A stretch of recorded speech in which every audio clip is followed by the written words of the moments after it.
Жалко менен кумурска. Бакен bir жолку. Эгер көзүмдө жалко менен кумурска болупту. Жолко эч нерсе иш кылбай жата берет. Аны бишке жумуш алса. Кудайдын күнү көп. Эртең бүтүрөм деп жата берет. Bir günü kumurskanı tosуп алат.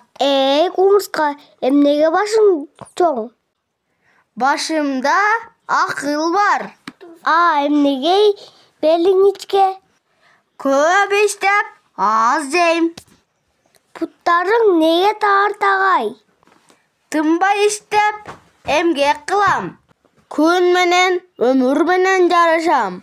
Жалко таң калат. Кумурскалар акыл менен идиректи, кубат менен чыдамды кайдан алат? Күн менен жарышып жашоонун сырларын кайдан билет?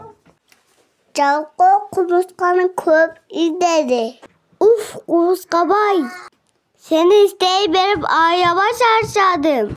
Акыл, кубат, чыдамды кайдан аласың? Аны senin алдыңда отуруп түшүндүрө албайм. Чындап билгиң келсе, менен кошо жүр.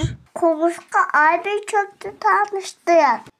Биз бул чөптү кубат чөп дейбиз. Ал жаз алды менен эрте чыгат. 15 күндө эле бышат. Курт кумурска анын уругун жесе кубат алат.